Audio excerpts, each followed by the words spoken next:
Today on The Next, our guest is Matt Calvert. Matt is a Canadian former professional ice hockey left winger who played for the Columbus Blue Jackets and Colorado Avalanche in the NHL. He's currently a player agent, actually, and I got to Matt through Colin Wilson, who came on the show just before Matt, and they were teammates in the NHL. And I was excited because they have very different upbringings. Colin, of course, is a third-generation NHLer. His dad played in the NHL. His grandfather played in the NHL. When Colin was 9, he said he knew that he was going to be in the NHL, or at least he believed it at the time, whereas Matt was on a different path. His parents weren't very athletic, and when he was 18, he still thought he was going to be an accountant when he grew up, yet he ended up making it to the show and having a great career. So we have a great discussion about Matt's journey in the sport, when he started to believe that he had a shot, how self-directed he was, what role his parents had in his development process. We also talk about the state of the game today and how it's different for new players coming up. And that's especially relevant in this one because Matt has a couple of sons who play hockey, a 2016 and a 2018 little guy, and Matt is pretty involved in coaching them as well. So it's fascinating just talking about Matt's path, what he would have done different, how it's different for players coming up, and also what he's going to do with his boys relative to what his parents did with him. At any rate, I really enjoyed this one, and I hope you do as well. Matt, welcome to the show. Thanks for having me, Jason. Great to be here. Thanks for coming. I have to tell you, I'm psyched about this one, and not for the reasons that you think. You probably think I'm excited because, you are an exceptional hockey player who had a fantastic career in the NHL. That is exciting. Don't get me wrong. But what's also exciting is that I'm trying to get to the root of player development and what drives it, and looking at things like nature versus nurture and mental versus physical, and understanding people's journeys. And I got you through your buddy Colin Wilson, and who I still don't feel comfortable calling Willie, even though it seems like that's what everyone calls him. But he knew he was going to be in the NHL when he was 9. He just knew, right? His dad played in the NHL. His grandfather played in the NHL. Like, he was going to be in the NHL. He was a giant. Like, right? You were a little guy.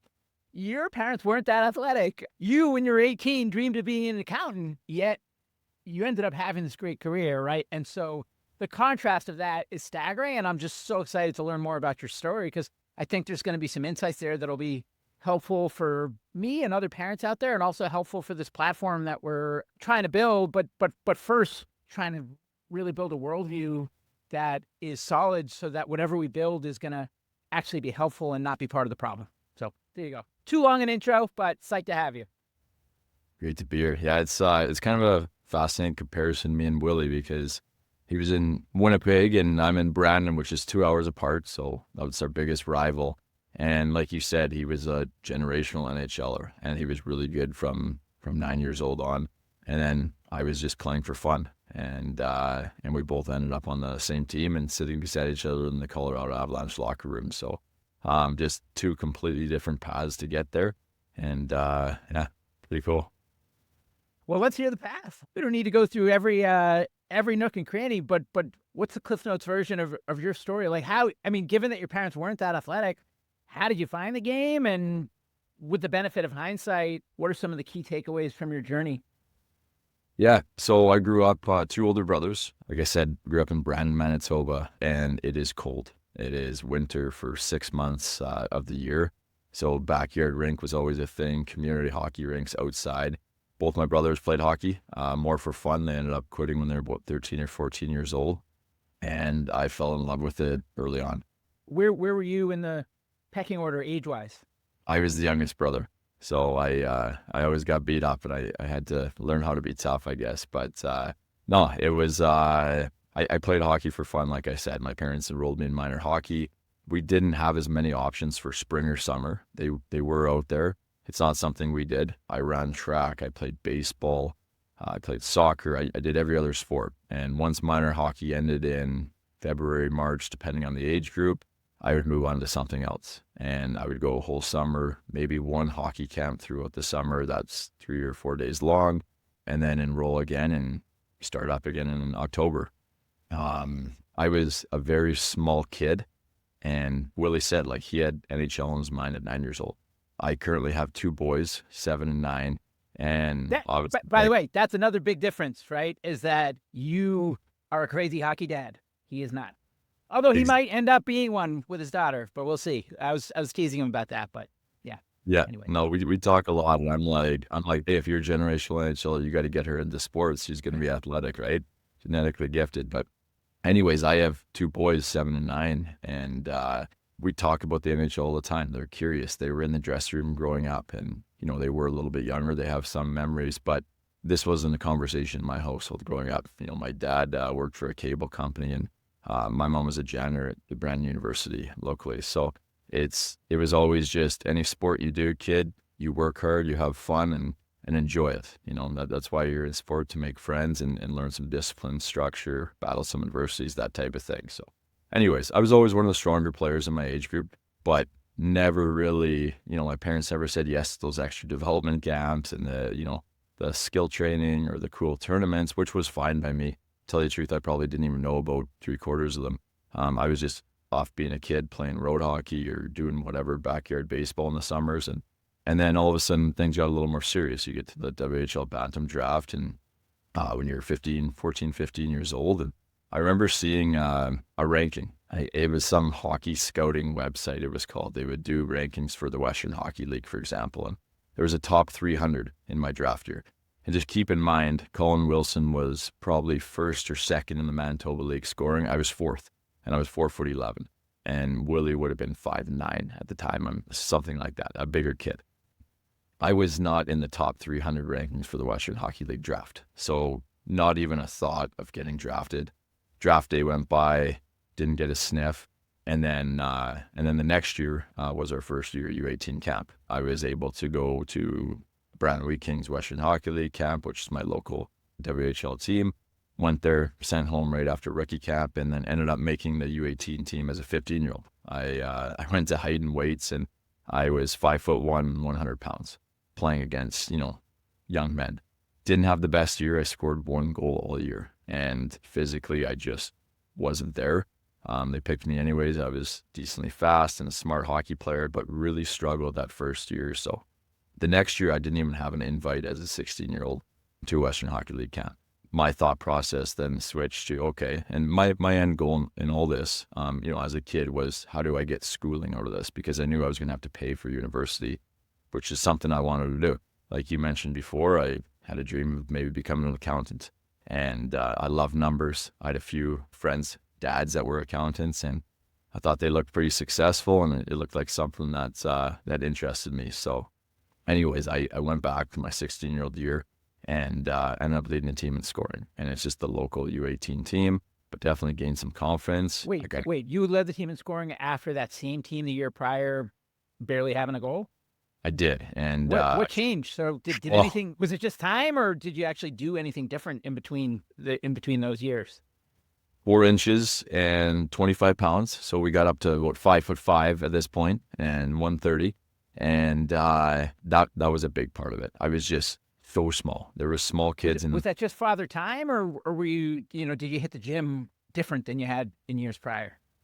I would say time. And then as far as off-ice training, my mom was a huge influence on me. It wasn't necessarily pushed towards hockey.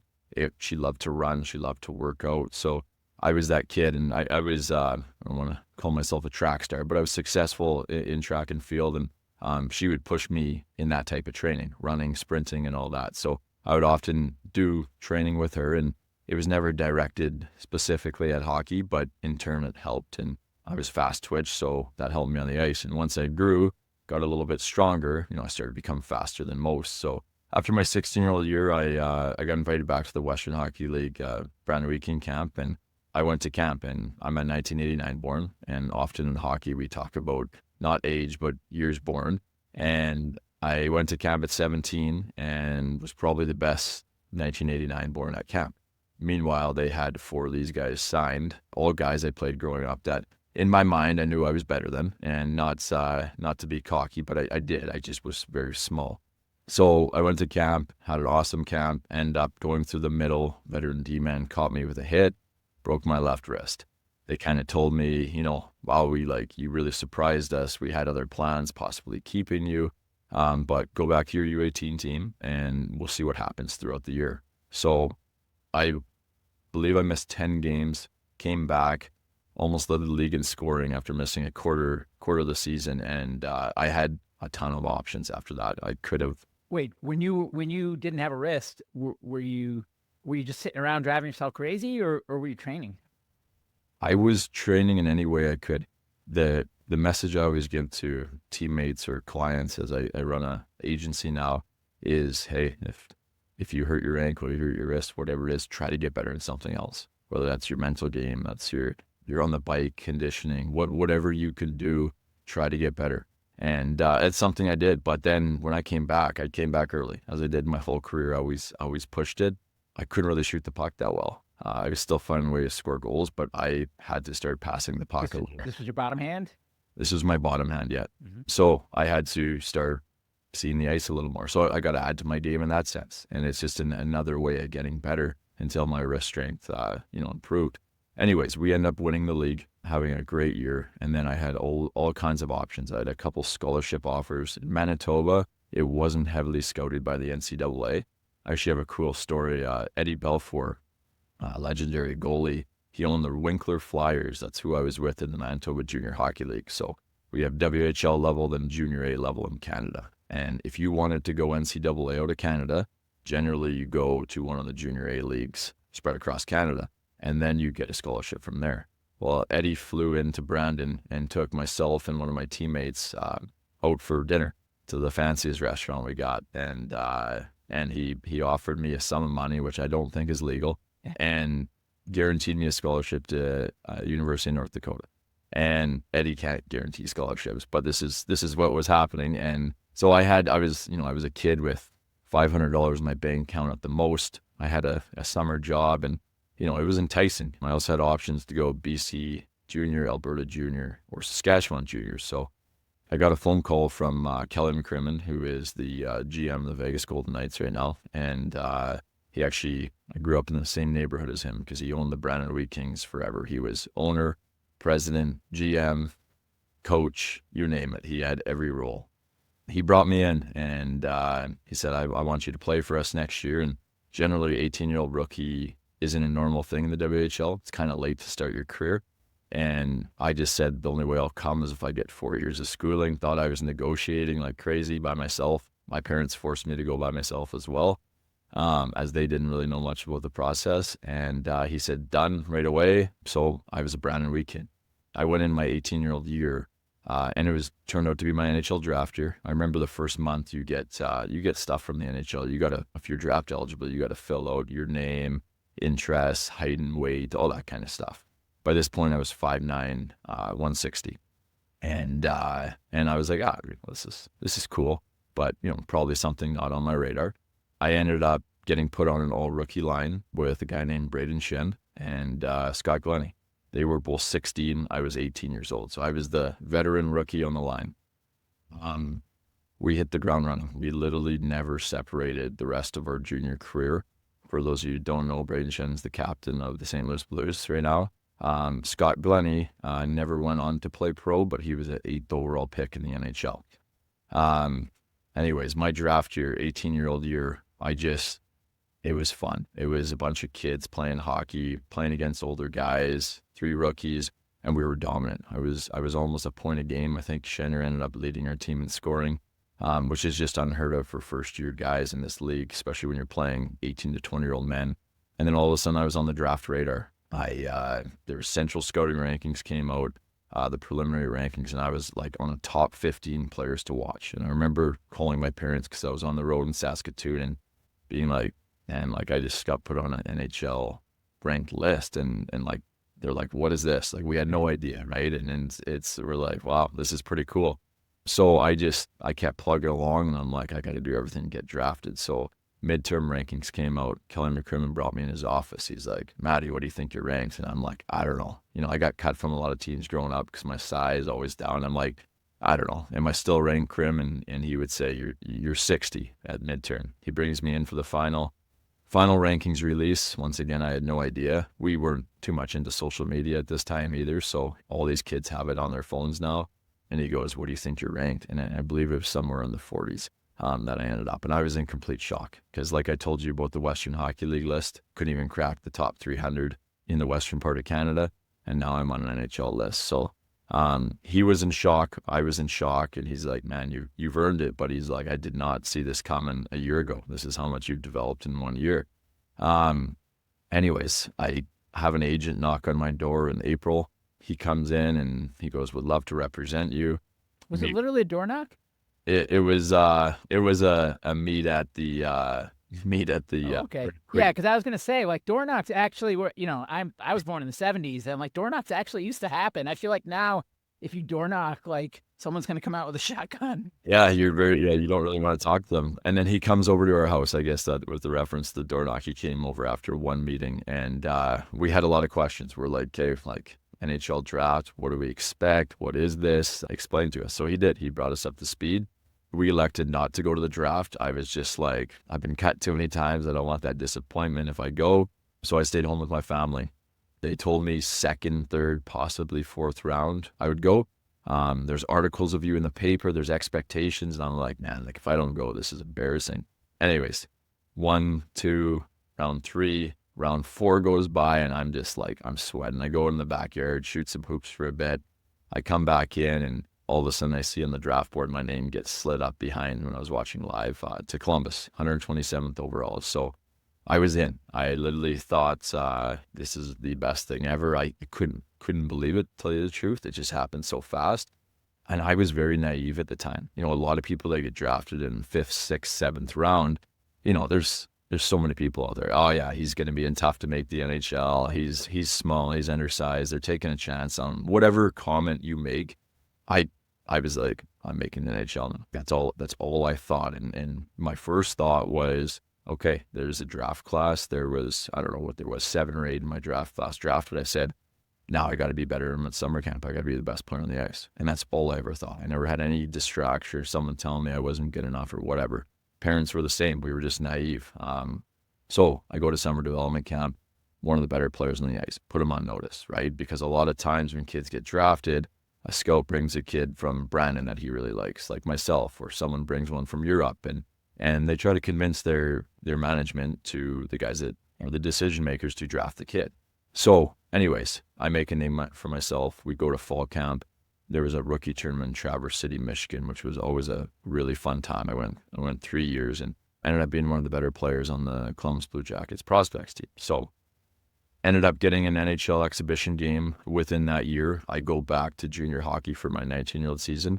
November rolls around. I get invited to Canadian World Junior Camp. And for a Canadian to get invited to World Junior Camp was probably bigger than getting drafted in the NHL. As a kid, every Boxing Day on December 26th, the World Junior starts, and it was like tradition to watch it. And to me, that was the coolest thing ever. I ended up getting injured right before camp. I attended. I wasn't able to skate. So very, very disappointing. Probably one of the worst moments of my hockey career. They ended up winning the gold medal that year, which was very cool. Anyways, I'm 20 years old. I go to Columbus Blue Jackets camp, and I had grown 2 inches since I was drafted at 18. This is how late of a bloomer I was. So I was 5'11" now, and started to put on some weights, started to become a man. And I had a phenomenal camp. I think I ended up being a point-a-game guy in exhibition in Columbus. Ken Hitchcock was the coach at the time. And the whole camp, they're talking about me signing. They want me to go to Syracuse, which was the farm team at the time. Hitchcock brings me in, and I end up telling him, you know what, I'm going back to Brandon for my 20-year-old year. I just thought being such a late bloomer, starting at 18, I could use another year of confidence, be the man in the league, that type of thing.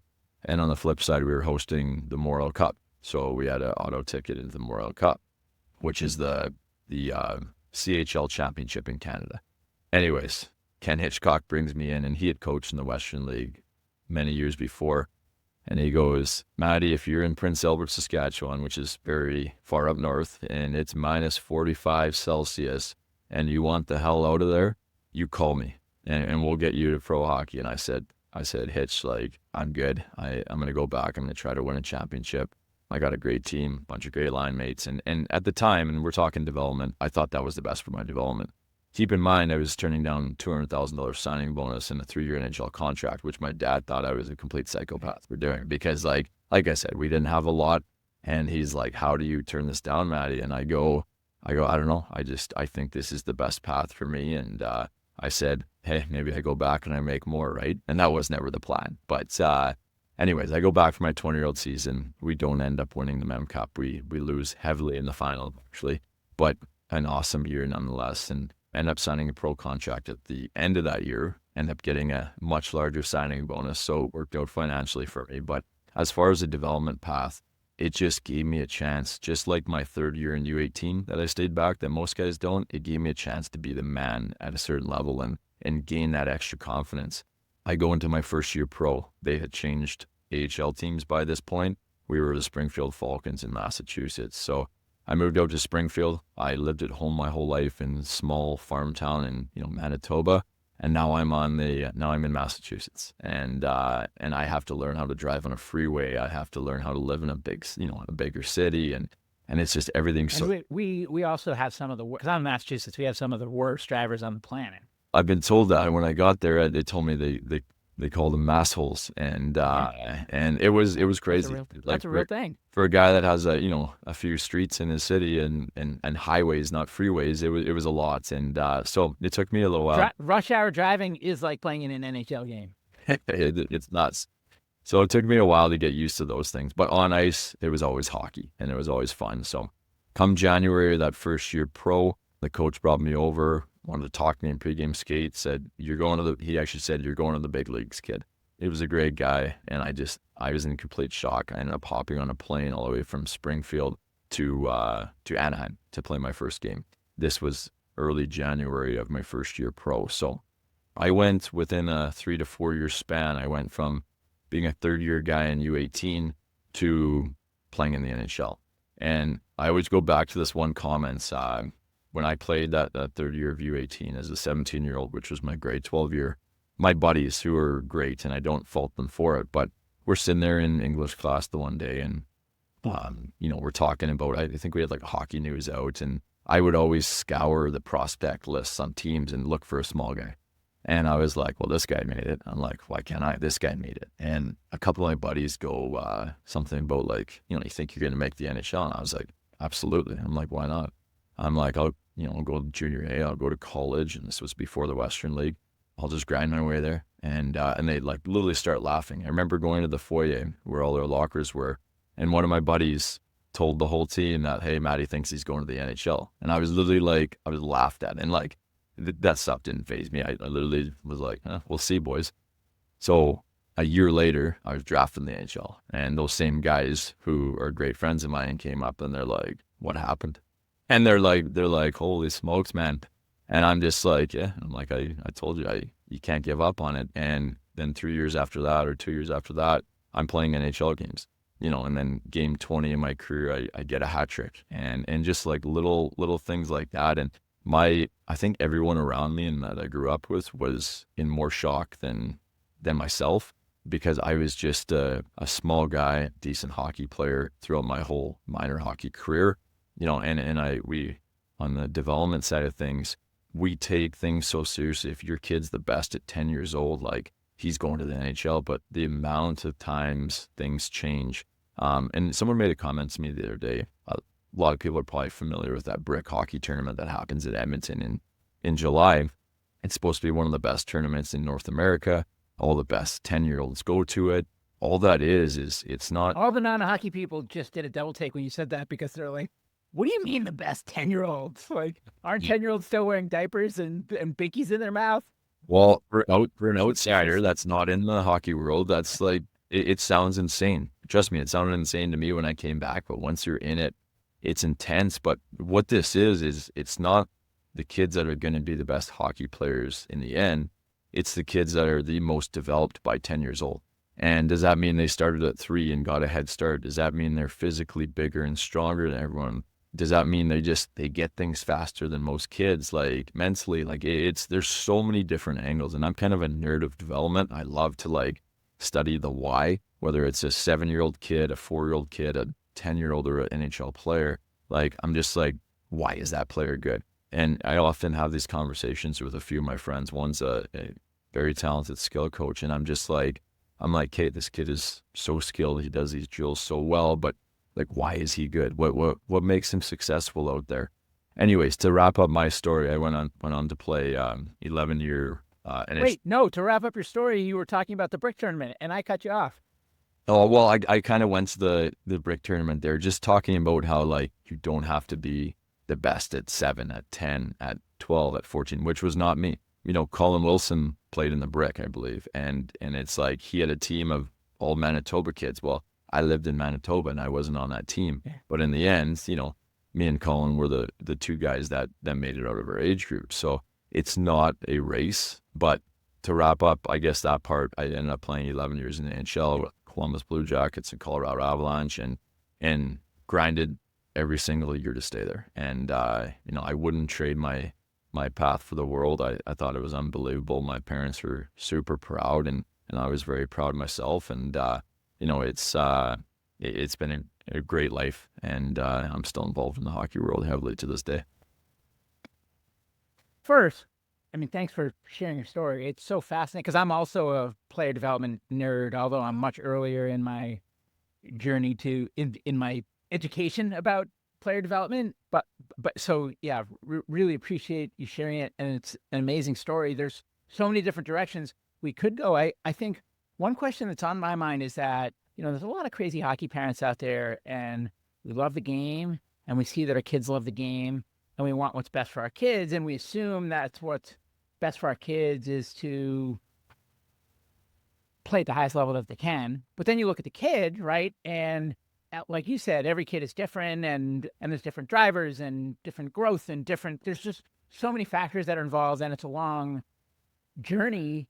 So on one end extreme, you have parents that's advice to parents that's back off, let the kid carve their own path. And I don't even think that's hockey advice. I think that's like life advice, like let them carve their own path. And I think, well, all right, well, if I did that in other aspects of their lives, like they wouldn't get good grades in school. And isn't it important to get good grades in school for the future and things like that? Like they need some structure, they need some guidance, they need some pushing, you know, because we need to keep the train on the tracks. But then the other extreme, you've got people that are like, you know, hiring fancy coaches when the kids are 2 and trying to give them every leg up so they get a running start going to the brick, because they feel like if they get on the train, then like that opens the next door and that next door opens the next door. But if they miss the train, then like they're screwed for life, right? With the benefit of hindsight, like how do you reflect on your own journey, and how is that informing what advice you have for parents and how you're raising your own boys? My parents had the model of just like, figure it out by yourself. That was in all aspects of life. It was school. I was very self-driven, so it worked for them, or it worked for me, I guess I should say. It was go to hockey, work hard, have fun, figure it out. Go to track and field, go to school. It's kind of all on you. Were your older brothers self-driven? Not as I wonder if that's a youngest kid thing. Yeah, it's, well, to compare my two boys, you know, my oldest is very self-driven in some things, but in others he's not. My youngest is just, he's built like me. He wants to be the best in everything he does, that type of thing, and goes nonstop. But your brothers, your older brothers, like, were you the self-driven one, or was everyone like that? I was the self-driven one. But both my older brothers were driven, just found it at different times. But right from day one, I was driven. But I look at it, and we had this conversation the other day, and I look at it how I'm raising my kids. And now all of a sudden they have a dad that was in the hockey world and lived this growing up. And I battle that fine line of, you know, providing structure for them. We're in a lot more camps. We do skill training. We do all this stuff. And it's not necessarily with the fanciest coaches. It's just, we'll get reps on the backyard rink. You know, like I said before, like. But you know, having you as a dad is the fanciest coach. I hate to break it to you. Yeah, I guess, and you have a dad that played in the NHL, so that can possibly pass on the wisdom. So we do a lot of those things, and I try to ride that fine line of like having a schedule for them, but then letting them go do it by themselves, whether that's them going to shoot pucks or them going on the rink. And we have a lot of planned stuff, whether it's a breakfast club in the morning, hockey practice for their club team, you know, a skating lesson, whatever it is. Our backyard rink, I really try to let them go out there and just like find the game themselves, create, do the fancy stuff. Every kid loves doing it in Michigan now, so those guys are working on that move.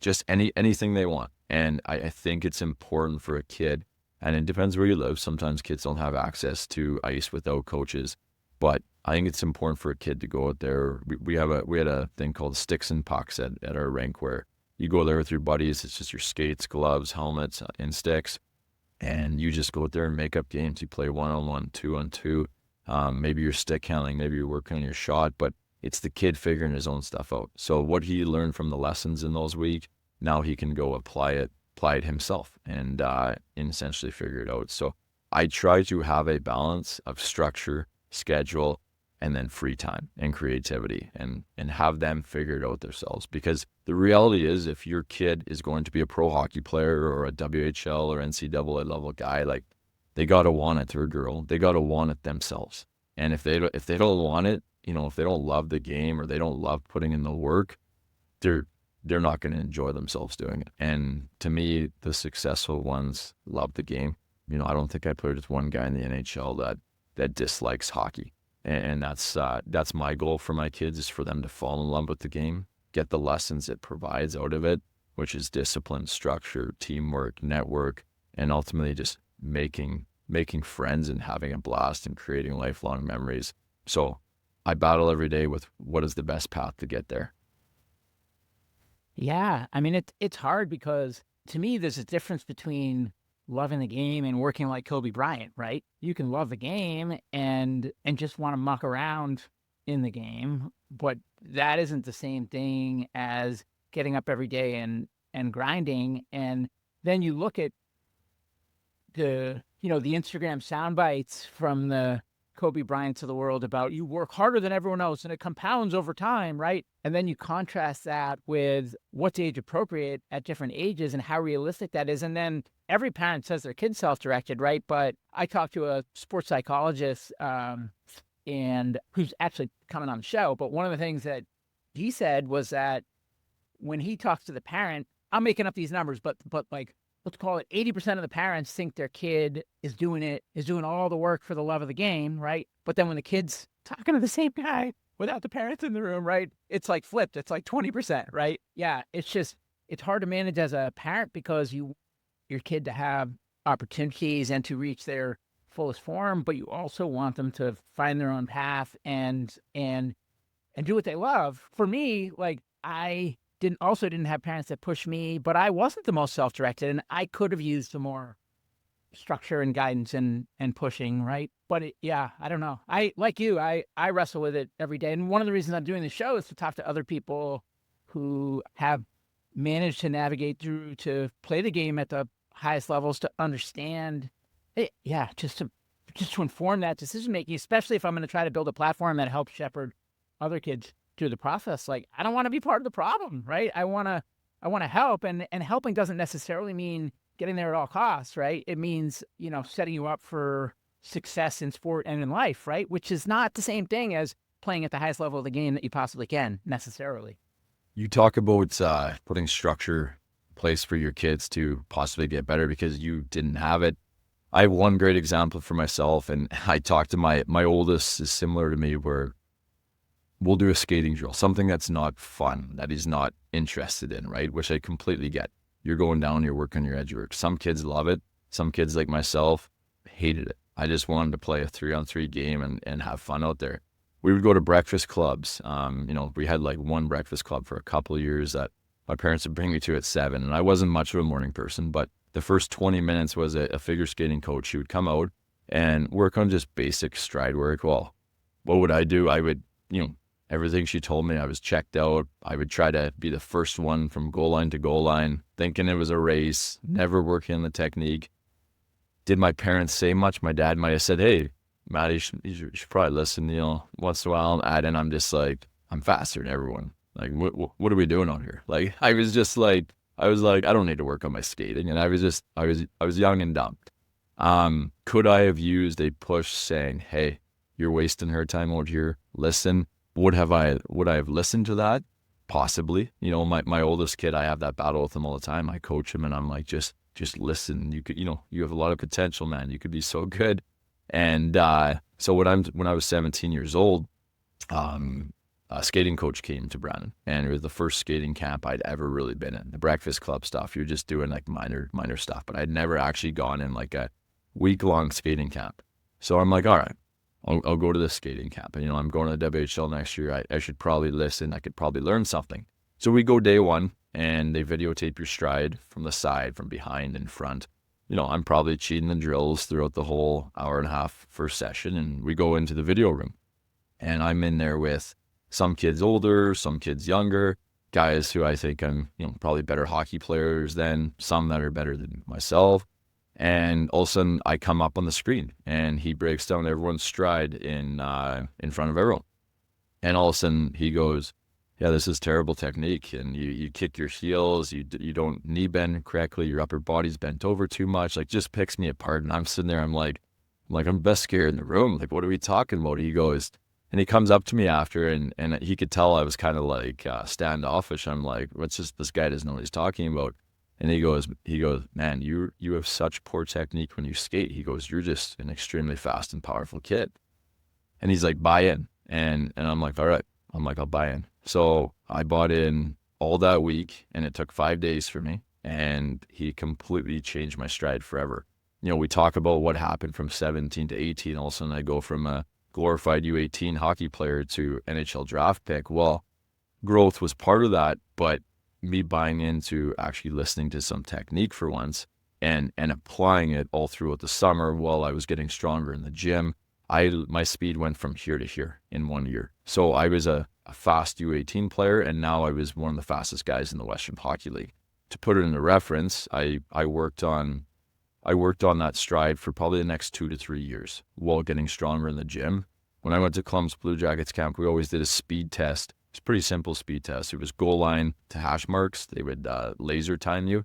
And then I think it was goal line to red line to blue line back through red, basically just seeing how fast you were. I was first in both races for 7 years. So that would have put me up there with one of the fastest guys in the NHL. Obviously, if you're the fastest on the Columbus Blue Jackets. So me listening at 17, I wish I would have listened a little more when I was 6, when I was 8, when I was 10, applying this stuff while you're young. But I was athletic enough to figure it out at 17 years old, and it benefited me so much. So to the point of pushing your kid a little bit, having structure for them, I think is super important. I wish I would have got my butt kicked a little earlier, but like I said before, that's the balance I try, is like, I want to push my kids. I give my oldest, Casey, an example. Hey, you're a lot like me. You think you're this good, but you could be here if you listen to these coaches and apply. And it's something he's gotten so much better at. But I know I can't push too hard because I don't want him to lose the love for that game,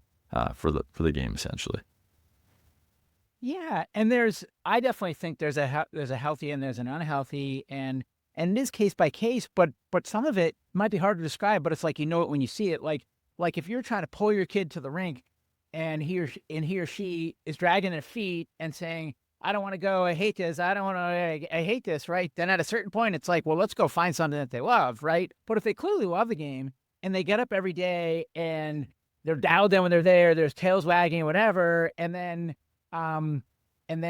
like when they get home, like they don't always remember that, like, working on it gets them better, and they just gravitate towards like the empty calories of the phone or the empty calories of the Xbox or whatever, right? Like, people make it so black and white. If they're like taking their shots, then they're self-directed, and if they're not, don't even bother because they don't have it, right? And it's like, well, let's use the classroom analogy, right? That's like saying that if you sit in a boring ass lecture with a monotone voice and you're falling asleep, that you don't love learning, right? And it's like, well, wait a minute. If a teacher comes in and they make it engaging and conversational and interesting to learn and fun, and kids sit up in their chair and they laugh and they don't even realize that they're learning because they just make it so fun and they end up learning so much, like, is it because that kid loves learning and the kid in the boring lecture doesn't? No, it's because you need to package the learning in a way that's easily digestible by the kids, right? And I feel like hockey training's the same, right? Like, we expect kids to just go and shoot by their lonesome or sit on a boring exercise bike,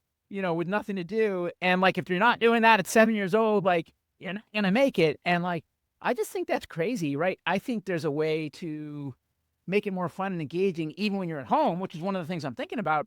building, right? And I can already hear the voices of like you're just trying to force it, and like if the kid's not out there doing it anyways, then they don't love it. And I think there's a lot of gray area in between, and that's what I'm trying to sort through. So I don't know. What do you think about that? I couldn't agree more. It's we talk about shooting pucks. That seems to be like the work that kids can put in without anyone, without mom or dad helping them or their skill coaches. But my boys, for an example, we can go in that garage and they love, we have a target with the 5 holes, right? And when we go out there, and they love when I'm out there especially, and we have a shooting competition. So I sit behind them, we have pucks in the middle, and I say low blocker, high glove, low glove, 5 hole. And I give them different targets to hit. And if one hits it, the other one doesn't, 1-0. We play up to 20. We do that kind of thing. They could shoot 2,000 pucks. Okay, like we could play 100 times as long as they're not, getting blisters on their hands, and they'll absolutely love it. Why? Because they're competing. They're, it's fun. It's a game. I think they like seeing my reaction to it. They love having dad out there. They do so much more work because, I'm a hype guy. That's my style of coaching. That's who I was as a player in the room. I'm upbeat. I love complimenting people, so I'm always like nasty shot to the boys, or like just saying fun stuff. So they like it. But if I say and I rarely say this, and my boys don't do it, you got to go shoot 200 pucks today. They might do it, but they're not enjoying it. They're by themselves. So why do my boys, how do my boys train? When do they love the hard stuff? They love it when they do it with others, right? They love it when they got teammates there, when they make a game out of it. And that was the same with me. It's why I didn't do the skating lessons. It wasn't because I thought I was too good for them. It was because it wasn't fun for me. So I try to study other coaches. I think the best coaches are ones that can listen, and you could take something from, a guy that can't even skate. He might have a different perspective on how to coach the kids. We have one, he has NHL games. He coaches my youngest spring hockey team, and I assist with him. And I'm normally a head coach, and I have no problem being an assistant coach. I don't need to be the voice all the time. And I sit there and I watch him, and I learn from him. And he coaches so much different than me. I go out there, I'm coaching age group up, but I'm trying to teach a little bit of structure. I do make it fun. I interact with the kids, but his style is almost no structure in practice, no board. And he puts kids in positions to have to figure it out themselves and create, and they're usually fun stuff. So he keeps kids engaged in other ways. To me, the skill coach I talked about, his name's Tyler Dimmer. He is so good at keeping kids engaged. He works at an academy. So these kids are on the ice 5 times a week working on different skills. Well, it's his job not just to teach the skills, it's his job to keep these kids interested and wanting to, almost putting the power in their hands, being like, hey, this is what we're doing today. Now be creative within the structure, and we're going to learn the skill I'm teaching you. That being said, I think you're completely right. It's not the kids that go out there by themselves, lonely, that shoot 500 pucks. It's how can you, as a parent, how can you make it a game for them? You don't always have to be there. We don't have the time, but yeah. Okay. Try to ask this question properly. What is where's the line drawn in terms of helping make it fun to take something that they didn't want to do and make it more engaging for them to maximize their development versus living vicariously and trying to fulfill your own dreams and projecting that on your kids? How do you know when you delve into unhealthy territory, and where's that line? It's a great question. I don't know where that line is. I wrote down before parent and expectations on my notes, and it's I think you got to ask yourself what you want out of the sport for your kid, and you need gentle reminders along the way, whether that's self reminders or speaking with other parents, because a lot of parents confide in me and talk. Should we be doing this? Should we go to this tournament in the summer? Should he be doing skating lessons, skill work, all this kind of stuff? And my number one thing is read your kid. There's some kids out there that can do that, all that stuff, that enjoy doing all that stuff. My oldest, for example, doesn't enjoy doing it all. He loves the game. He loves going to these tournaments. Sometimes he may not love the skating or the skill work or whatever, but there's a line for him. They're I know when he's done. My youngest, he can do more. He could probably do it every day throughout the winter and the spring season, and still enjoy it. But he has times where like, oh, I want to go to baseball. I want to play on the block with my kid or with my buddies. You know, I want to go play basketball in the backyard, whatever it may be. I think reading your kid is super important because like I just talked about my path, I wasn't that kid that shot 200 pucks a day. I was the kid that wanted to go play every other sport. And in turn, I was developing for hockey, right? There's kids that just, you know, I grew up with one, he was a first round NHL draft pick.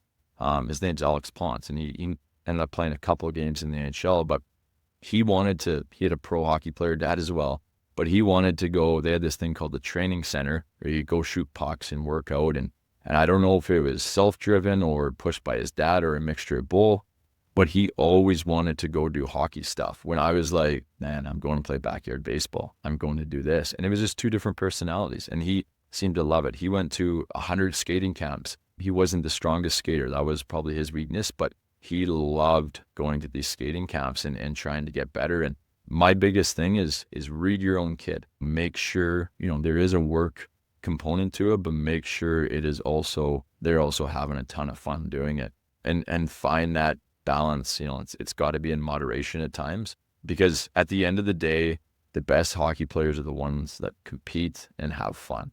And if they don't have 100% in their tanks where they want to be there and they're really enjoying it, you're not going to get the best effort out of the kid. And then in turn, as a parent, you might be mad at that kid, which you shouldn't be. So to me, it's keep the hunger levels high and the enjoyment level high, and you're going to see the best version of your child. It's 10 o'clock, by the way. Are you okay on time? Yep, I'm good.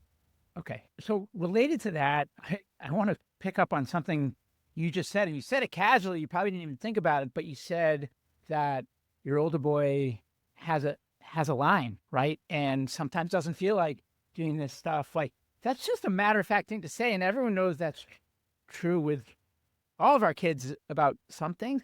I feel like people are afraid to admit that about their kid in hockey, right? Everyone feels like they need to project, like, my kid only has one speed and it's go. Like, there's no amount that's too much. Load them up, load them up, load them up. And then I feel like they think that's what the coaches want to hear. And then the coaches are feeling heat from the clubs because the teams, because the clubs want the coaches to build winning teams because the winning teams build the brand of the club. And then if you build the brand of the club, right? So like, it's all a business, right? And so I find, right, that as a dad, and granted, you know, my kid, I only have one kid in the game and he's my oldest, so I don't have I'm figuring out in the dark for what comes next. But I find that you need to actively manage for what's best for your kid and not just go with the wind, because if you go with the wind, the economy of hockey will make it so that you're always going all the time and you're going to burn out your kid and prevent him or her from being a happy, healthy, well-rounded kid that's setting the table for a successful life, right? Yeah. How do you feel the same? And how do you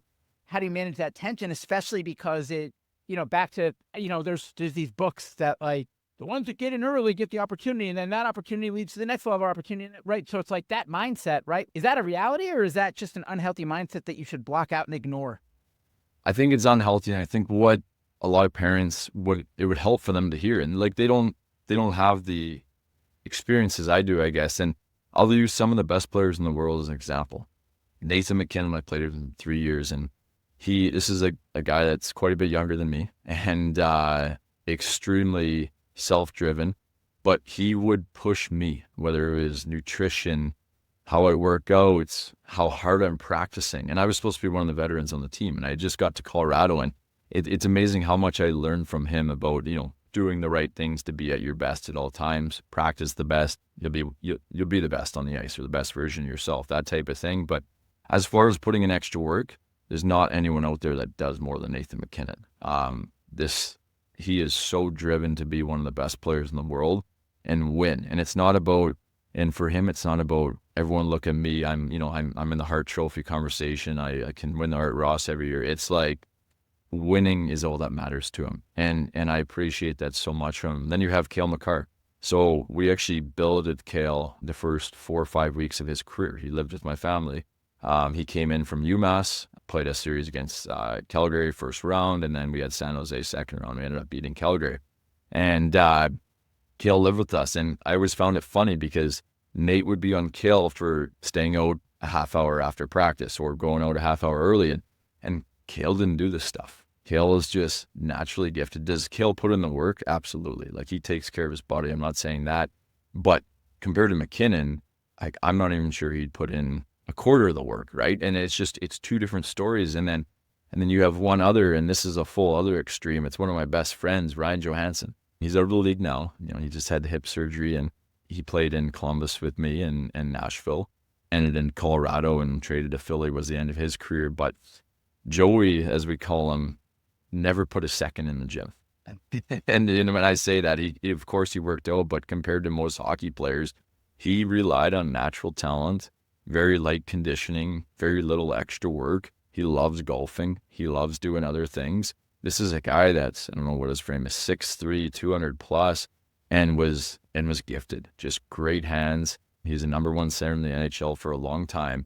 So you have three different versions of very successful hockey players where they all put in different types of work to get to where they need to be. All are very gifted players in their own way, whether it's Cale's skating or I guess Nathan McKinnon's skating or Johansson's playmaking abilities or hands. All have different strengths, but all have different lines as well and different things that work for them. For Nathan McKinnon, for him to feel right, it's doing everything possible and checking every box. For Cale Makar, it might be doing a decent amount of work, feeling loose, feeling great mentally. For Ryan Johansson, it might mean not putting in a lot of work at all and feeling good in the rest of his life to be successful on the ice. So when I say read your kid, I have two different kids myself, and it's both have different needs and wants, and for them to, and then they're both very good hockey players, in their own right, but both have different paths to have that success. Okay, so counter that with the, one thing you hear a lot as a hockey parent is you hear, or in all youth sports for that matter, it's like, trust the coach, leave it to the coach, get out of the way, just be a cheerleader and don't do anything else. But contrast coaches, even the best coaches that care about each kid's development path, they don't have the cycles to focus on each kid's development path, right? So if you actually want to do what's right for your kid and manage not just their hockey path, but their life path, right? I feel like you need to play a more active role. And that sits a little funny with me because growing up, none of the parents played that active role that it seems like you need to do to be the best parent today, right? And so, yeah, what do you think about that? Like, is that really true? And if that's true, then why wasn't it true when we were growing up? I wouldn't say just listen to the coach. Coach is one opinion. Whether he has amazing coaching experience, former player, or just played minor hockey growing up. Like, you can learn different things from different coaches, but at the end of the day, views are subjective, and a coach might like your kid. A coach might be telling him the right stuff. He might be telling him the wrong stuff, whatever it is. We talk about having a skill coach, a skating coach, and not specifically, but hearing different voices, I think, is very important. And for a parent that, like mine, that didn't know anything about the hockey world, what do? They would defer to the local guy that played a couple pro games in the Central Hockey League, right? Like, that's what we had to, that's who my parents had to ask questions. What's the perfect path? What's the right idea? They never always had the right answers. I think as a parent, if you want the best for your kid, talk to a lot of people, listen to podcasts, there's so much available out there where you can hear a general manager talk on a podcast. You can go on, I don't know if you know what 32 Thoughts is, Elliot Friedman. You can listen to the day-to-day in the NHL. There's coaching podcasts out there. And to me, it's just listening to different perspectives. I listened to one, I believe Granato was on, I don't know if it's the coach's site or whatever the podcast was. I can't recall it at this moment, but just hearing they have a bunch of good stuff that coaches say. Yeah. And it's, yeah, they had, I think their event is this week actually, which I would have loved to go to, but I just couldn't make it work. Yeah. And I listen to a decent amount of it, but even if it's a soccer coach or a football coach, and I'm a huge football fan. I love football. It's so different than hockey. And I love listening to coach speak from football. Kelly McCrimmon, who was my coach in junior, he would often reference football coaches and how football teams work and related to hockey. Hell, I had John Tortorella in the NHL coaching me And sometimes he was calling the one end of the ice an end zone. And I'm like, this isn't football, John. And, but that's okay. It was the point that he was trying to get across. And it's just like, you can learn from so many people. One coach doesn't have all the right answers, which I know there's a lot out there that preach that. This is the way, this is the path.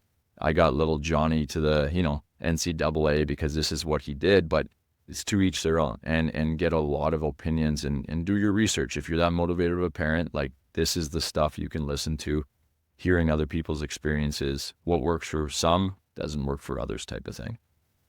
So from a development standpoint, given that everyone's path is so different, but at the same time, teams want to build camaraderie, consistent quality, have common expectations across the team. How do you balance that consistency and equal expectations across the team with tailoring the development path to what works best for each kid? And I don't even know, I don't know if I'm asking that from a coach standpoint or a parent standpoint or a kid standpoint, but just like, I guess I'm asking that just from overall, like, what's best? I'll try to break it down. An example, I coach spring hockey, and I coach the 2016 Borns. It's called the Manitoba Junior Ice. So I talk about this brick hockey tournament, and they call it like the pre-brick year. Everything's based on this one tournament, which sounds like an awesome time. And it's essentially supposed to be some of the top 10-year-olds in North America at the tournament, or the ones who can afford it, because it's a very expensive path depending on where you live. When they come to me, my biggest goal, and without going too deep here, U9 hockey in Manitoba, so a U9 major, tried out for my 2016 Manitoba Junior Ice team. We play half ice 4-on-4 hockey. So we don't play the full 5-on-5. We do it for developmental reasons. I won't go down that path. Yeah. But when we come to spring, we play full ice 5-on-5 real hockey. We went to a tournament in Toronto, and awesome tournament. There's, I think, the Boston Junior Bruins are there. You got Team Detroit, you got BC, you got a bunch of Ontario teams. We played Czechia. Like, it was pretty cool. But what did I see there? We were the only team that played this 4-on-4 half ice structure.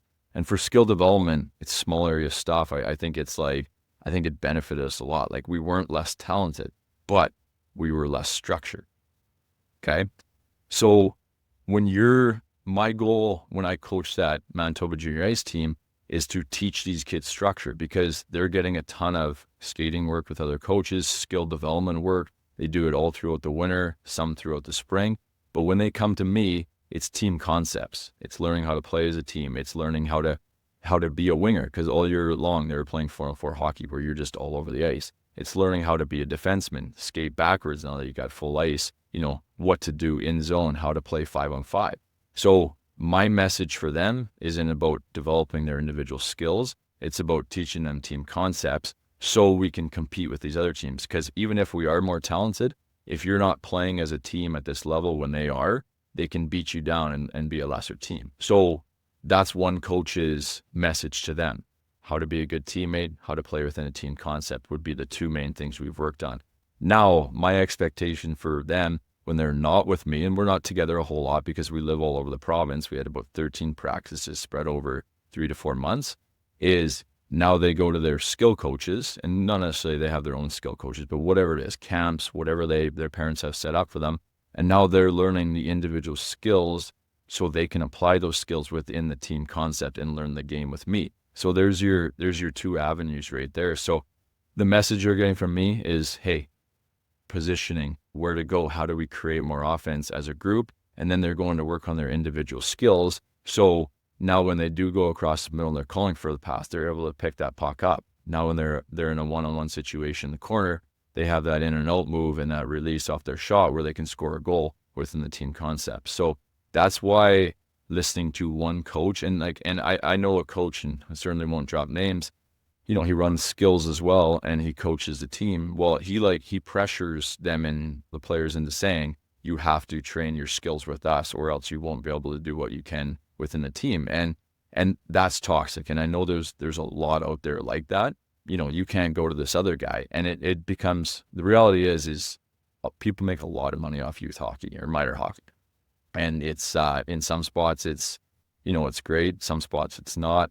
And so a lot of times you're getting mixed messages on what's the best route for Johnny or Sally. So you have to be careful. You take in what you can from certain coaches, but you also broaden your view and do your research, listen to podcasts, do whatever it takes. Listen to NHL GMs speak, on what's the best, and go from there. You were excited about this digital platform that I'm thinking about, and you, as a dad, you're well equipped, obviously, to provide your kids guidance. And then as a coach, same thing. And then it sounds like your kids are getting great attention on the skills front, whether it be individually or groups or whatever, but there's good coverage, if you will. Why were you excited about this platform? Was it for you, or was it for others that maybe don't have access to all the stuff that your kids do? Because where are the gaps? Because in talking to you, it's not obvious that there are any. I'm excited about it because the more I get in the minor hockey, spring hockey world, whatever you want to call it, I don't want to use the term crazy parents, because everyone loves their kids. They want the best for their kids. And I love that. If you're putting everything into your kid, and sometimes too much, but it's like they want the best for their kids at the end of the day, for the most part. And the more, when you talk to someone that's been through it, like I told you the other day, like, we are so fortunate. Our U11 minor hockey programs have, the coaches we have, the pro or NHL experience even is crazy. Like our U11 coaches, we have 4 A1 teams. There's myself, there's a guy that was a second-round draft pick to the NHL, played probably 500 pro games. His brother helps him. He has 500 pro games as well. We have another guy that played in the Western League his whole career in some pro games. We have another NHLer coaching U9 with 300 NHL games. Plus, we have a lot of, like, another guy coaching U9 as well with another 600 pro games. Like, we're in a city of 50,000. So we are very lucky to have what we have. But the biggest thing is the one thing I run into is parents thinking they know, like, the path. They know what's right for their kid, and they're trying hard. And I see a lot of parents that almost disagree with people that have been through it. And there's going to be times where your kid goes on a spring team and he might not get that shift in overtime. He might not be playing as much as other kids. And it's emotional for parents. It's emotional for the kid. My main message to these kids, and what every parent can help and not on the ice, is their mindset. And to me, like, after playing in the NHL and playing with so many successful players, every single one of them has the right mindset. And, are they the most talented in the world? Not always. Like, you go to the AHL, and I always use this as my best example. When you get to the AHL, which is one step below the NHL, you're right there. Okay, you've worked your whole life to get to the NHL, and guess what? You have the best kid from Czechia, from Sweden. You have the best kids from the CHL, the NCAA. Everyone's been a dog wherever they've been. Now, how do you separate yourself once you're with all these dogs? Okay, and it's mindset. AHL is hard because you're playing in it. Let's say you're 20, 21, 22, 23 years old, whatever it is. Say you're a young guy in your first 3 years, your entry-level deal, and you want to get that call-up. Well, there's 8 guys in your team that probably deserve that call-up. There's some guys that are there that'll only play in the AHL, but how do you separate yourself? And it's, I talk with my clients through my agency a lot about this. It's being able to ride that roller coaster. It's like, okay, did you have a great game? Did, your teammate, was he better than you the last 2 weeks? Not being too high on your high, not being too low on your lows. It's an old saying, but it's such a real thing. Like, there is going to be adversity every step of the way. And the one thing I say to my clients when we first meet is, get comfortable talking about your weaknesses and be ready to ride a roller coaster if you want to play junior and pro hockey, because it is ups and downs. It's wins and losses. It's fourth line to first line, third D pairing to scratch to first D pairing. It's a crazy ride. One day, like I said, you could be a glorified U18 All-Star. The next day you're drafted to the NHL. That's how quick things can change. And with my boys, it's not about the skill training necessarily or the skating lessons. Like, my oldest doesn't skate technically well. Like, he's a pretty sloppy skater. My youngest, pretty natural skater, good on his edges. He kicks his heels up. He does a lot of wrong things, but I'm not super worried about changing those things right now or just being like, you have to skate perfect. This is what I train on them every day. I train their mindset. How do you deal with that adversity where, hey, my 7-year-old, he plays a year up and he was playing kids 2 years up all spring and it's a grind for him. And I absolutely love it. He can go play his own age and score 8 to 10 a game. That's how talented he can be. But I love that he's grinding. We played in the finals. We lost in the finals a few weeks ago in Saskatoon, and he wasn't that great in the final game. And he came out after, and I go, "How'd you think you played?" And he goes, 7 years old, but he's like, "Not that great." And I'm like, honestly, like, I thought you were decent. You looked tired. By the end, we had a fun weekend. We did the trampoline park. You went to a lacrosse game. Like, it wasn't just hockey, but I'm like, you gotta it's such a good learning curve for you to find. Right at the end of the game, they had a 2-on-1. He didn't pass the wide open guy, and they're just learning how to pass. He's 7 years old, and they're 8-year-old teammates, and they're just learning how to move the puck. And I'm like, that's such a good learning curve for you to lose in a championship game 1 and realize that, hey, you had a chance to help tie that game. You make that play over that guy. But I'm like, guess what, buddy? I'm like, you're going to be put in these situations all the way up, and it's a mindset. Were you tired? Yes, you're tired. How can we be effective when we're tired?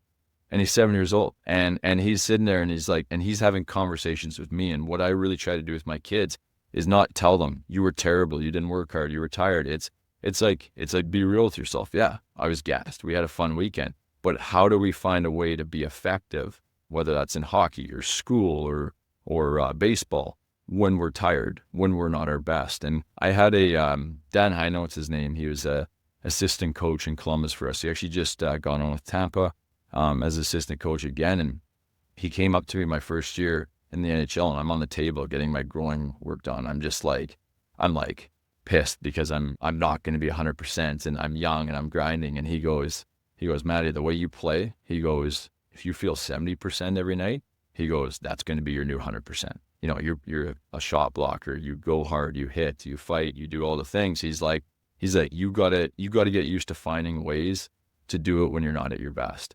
And I'm kind of going off on a tangent here, but I talk about mindset training, and that's for my kids. It's like adversity, like welcome adversity. Don't say, hey, this coach doesn't like you. This coach didn't play you in overtime. Well, my question to them is, well, how do we get there? And yes, there are some toxic coaches that dislike kids and don't treat them fairly. And sometimes the grass is greener. But what I talk about with my kids and my clients is like, welcome the adversities, because essentially, like, those are what are making you better. And then I try to teach them how to give them a skill set, how to deal with those adversities, because you're presented with new ones every single day in hockey, in life. And we go back to, I wrote Parents and Expectations, and I had discipline, structure, teamwork, confidence, dealing with adversity. Well, like, these are the things you're learning from the sport of hockey, from the sport of football, from going to school, you name it, the day-to-day lessons. And that's the reminder I want to give. And it kind of brings me back full circle to why you want to be involved with this platform, why I had interest in this. It's to get more people that maybe have been through it, to get that message out to more parents that, hey, just because Johnny had one bad tournament or this coach didn't play him is not the end of the road for this kid. It's something that he's going to take a massive life lesson out of, and whether it was fair or unfair, that's going to make him better, and it's going to prepare him for whatever real life brings them later on. I have a few minutes, but now I'm the one running out of time. But one thing I'd like to touch on is, now you're working as an agent, and it seems like increasingly, including at your agency, agents are beefing up their player development capabilities. It'd be great to understand what that means. And then it'd be great to understand is what you're envisioning. Almost, here's what I picture. I picture like the agent as like shaking hands and kissing babies and like making the calls that can be more objective because they're not dad calling, right? And then player development is more around mindset development, doing the right stuff, staying focused, not getting discouraged, like doing the things that will actually make the shaking hands and kissing babies more effective because it gives it more to work with, right? And so, one, do I have that understanding right? And two, is what you're envisioning almost packaging that value prop on the player development side and opening up for everyone else that doesn't have an agent, and that it wouldn't make sense to get an agent for, at least yet. And there are a couple different options. There's agents and they're advisors. If you go to NCAA, they're technically an advisor because you can't really have an agent. And every different company or person provides a different skill set. So our idea, being a small agent, is very hard. You go to recruit some of the top guys and you have the Wassermans, the Newport, the CAA guys, they represent, Octagon, they represent Mikko Rantanen, Leon Draisaitl, some got Crosby, McKinnon. Like, try to compete with that when your client list isn't big. So like my partner, Joe Kelliger, he's a lawyer by day and sports agent by night, I say. And he is the guy that deals with the contracts that, I don't want to say kiss the babies, but talks to the parents. I do as well. But I think what makes us good is he is so dialed in on the CBA, the contracts, the details. And it's funny because I've seen a lot of agents. I've seen a lot of like high profile agents that aren't even close to as dialed in as what he is. He cares about the player. And I'm not saying these other agents don't. Like, there's a lot of great ones out there. It's just our idea was to stay small and be selective so we can focus on our players. If we grow, we want to grow with those players. We want to add good people type of thing. My role is on the developmental side. And that's kind of how we thought we would separate ourselves when we're competing with these big dog agents, because they have such a great track record, and I understand why families want to go with them. So that's where I enter in. And as soon as we get a client, I start talking about development. And that could be anything. That could be watching their shifts. I talked about mindset. That's my number one goal with these kids. Like the successful ones, they have so many coaches. They got their skill coach. Some have nutritionists, some like you name it, parents are doing it. What can I be? I could be that guy to bounce ideas off. Hey coach, I just got, I got put on the fourth line today. I'm a goalie. I'm not starting games. Like, how do you deal with this? Okay. Well, a lot of times what agents do is, and I use this example of John Tortorella. He came in one day and he goes, I'll try not to swear on here, but every second word is a swear out of his mouth. But if one more bleeping agent calls Yarmo, who was our GM in Columbus, about their ice time, when I'm sitting 10 feet down in my coach's office, and you can't come talk to me like a man, like we're 20 to 30, 40-year-old men, when you can't come to talk to me like a man, and my style was never call my agent. Like I stormed in that coach's office. Maybe should have taken 24 hours before I did it, but like I would go and I'm like, man, you got issues? Lay them on the table. Let's figure this out. Why am I not playing? What do I need to do more? These are the questions you need to ask your coach in a respectful way. If I do more, will I get that opportunity? And so my clients call me, and my first thing to them is not me calling the GM and saying, hey, Jason needs power play ice time. Like, what are we doing here? He's a second round pick. Like, you guys are hurting him. It's like, go have a conversation with your coach. Okay. And that's not being lazy on the agent side of things. It's like, go see what you need to do.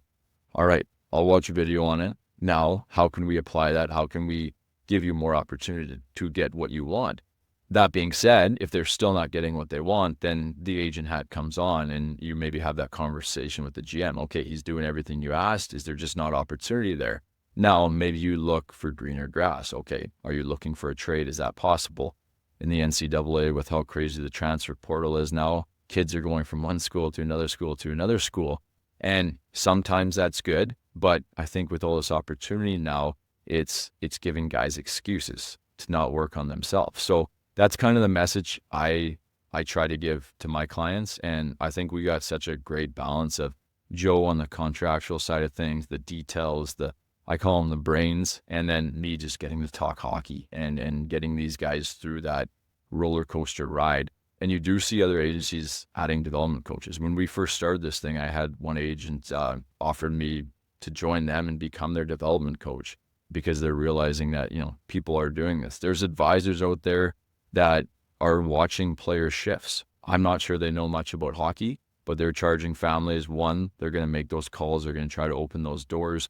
and families are paying to have an advisor. And then 2, they're watching their shifts and sending them clips off the Instat software or whatever it is they use, which I think can be helpful. But, I used this example the other day with you. I'm a golf nerd. I want to become the best golfer I can become.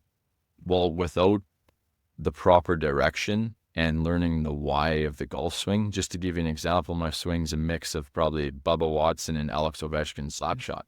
And it was real bad before. And I finally took my first 5 golf lessons of my life basically this year. And I said, you know what, kind of like my skating lessons, I'm going to listen. I'm not going to say anything. I'm just going to listen and soak it all in and try to apply this and then work on it in my own time.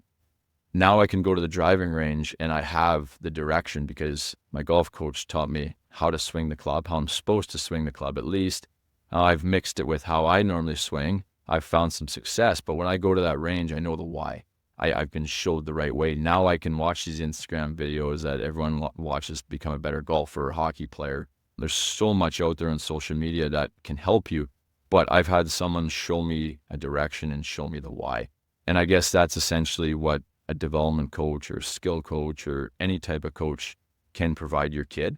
Instead of going and shooting 1,000 pucks, but maybe doing it wrong 1,000 times. Maybe he's been taught the right way. Now he can exponentially get better instead of just slowly get better, right? And I'm going off like crazy right now, but that's essentially what we provide with our agency is 2 sides of the coin.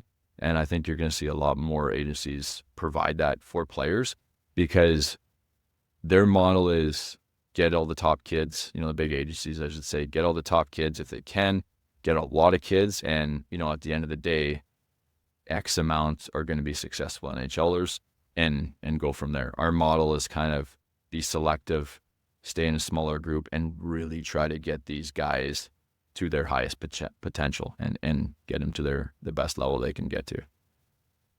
Well, I'm dying to talk to you more about the digital platform. If we don't wrap, I think my wife's going to kill me because I've got an appointment that I really can't be late for. But to wrap, maybe just speak to, for any families out there of players that might be a fit for the advisory work that you're doing, what profile is the right profile and how should people find you if that might be a fit? And then also just parting words for parents of the little guys and girls that are coming up as well. Just words of wisdom, key takeaways that you want to leave them with. Yeah. So we have 2 options. We have Cal Sports Management. You can find this on our websites. Our goal with Cal Sports is to represent pro hockey players or who we think have the chance. And like, if I was scouting myself at 14 to 16, like I would not have been a client with Cal Sports. Like someone would have watched me and said, yeah, this guy will never play pro hockey because my size and whatever. And that's completely fine. It's funny because we had so many families emailing us, can you represent my kid? And we don't charge the family anything because our model is if they have a pro contract someday, that's how you make money. And you're representing these kids from 14 on. So you could essentially have a kid for 6 to 8 years and you might never play pro hockey, and which is fine. But Joe, like I said, is a working lawyer. Myself, I do this because I want to help out and I want to build a successful business. But what we brought in was Aura Hockey Advisors. And without going too deep and making your wife too mad at you, there were a lot of rule changes and in junior hockey. And now a CHL player, guy that plays in Canada, can now go to NCAA after the CHL. Before it was one way or the other. You pick your path. That's your way to pro hockey, or that's your junior career, college career.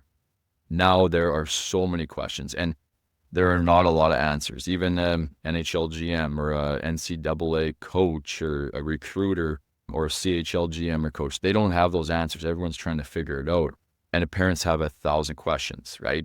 What's the best path for Johnny or Sally, and how do we get him there? So that's why we brought in Aura Hockey Advisors, and that's essentially what we'll do. So you talk about the small guy, the Matt Calverts of the world. Like I probably would have been with Aura Hockey, and it would have been, can you make phone calls for me? Can you teach me the right things to do, or give me advice on that at least? And essentially that's what that company provides. And we're just launching that right now, and it's almost officially there. And we have 3 or 4 clients already, and it's something we will build. But there's a need in both sides. There's a need for the elite player at that level. Doesn't mean they're going to be the elite ones. And then there's a need for the kids still trying to figure it out. And someone, like you said before, instead of mom and dad calling and talking about how good Johnny is, your advisor gets to do it, right? Other than that, though, the message for the small boy or girl out there, it's like I'm a living example of it. And I hate to always use myself, but there's so many NHLers I played with that weren't the top guy growing up, and it's because you didn't have an amazing brick tournament at 10. It's funny. What I do now is I go on Elite Prospects, and you can the website. It's a great tool because they have all the information for a 14-year-old kid even.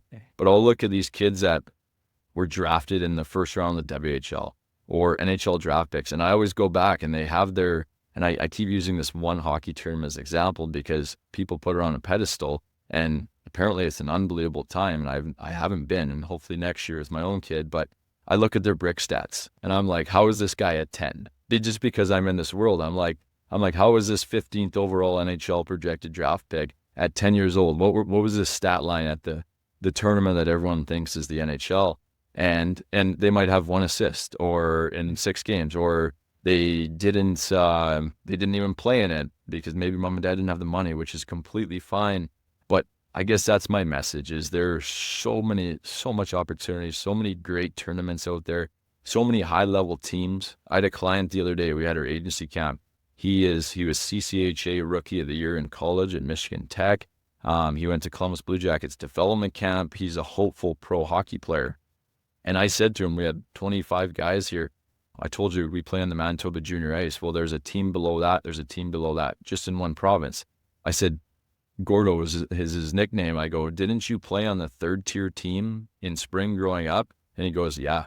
And I'm like, look at you now, man. I'm like, did it matter? And this is a driven kid. This is a kid that just got better every single year, was a late developer. And he played on the 3rd tier team in Manitoba growing up. And that's just one small example. And now maybe someday signs a pro contract. I don't know if that's NHL or Europe or AHL or whatever it may be, but it's like, it's not a race. The development is not a race. Kids are always mentally at a different level, physically at a different level. Then, some might find a coach that believes in them and inspires them, whatever it is, or just decide they want to be a hockey player finally. Maybe they're just a kid until they're 13, 14 years old. So that would be my message to everyone is, don't, like anything in life, don't judge it by the day. Judge it by the amount of work you put in, and you'll know if your kid wants to do it. Because like I said before, if you don't love it, it's not for you. It's not for the kid. And if it's the parent loving it more than the kid, you often see it when the times get tough, when you get to the big games and you get to the big moments. And there's just so many valuable lessons that you can learn from hockey or sports or anything in life. And remind yourself, because we do get caught up in the competitiveness of it, remind yourself, and I have to do this often too, I'm not even close to perfect with it, that's why you're there. That they're learning life lessons that are going to help them deal with whatever they decide they want to do when they grow up. Amazing, Matt. Well, gosh, I enjoyed this discussion. I learned so much. I have no doubt that listeners will as well. Best of luck. I guess it's the not so new journey anymore, but with the journey as an agent and as a dad and hockey dad. And I'll definitely keep you posted as my stuff gets further along as well, because there could be some areas for sure to collaborate with you and others like you who want to stay in the game and are looking for the right vessel to do so, and love helping the next generation coming up. Awesome, Jason. Thanks for having me.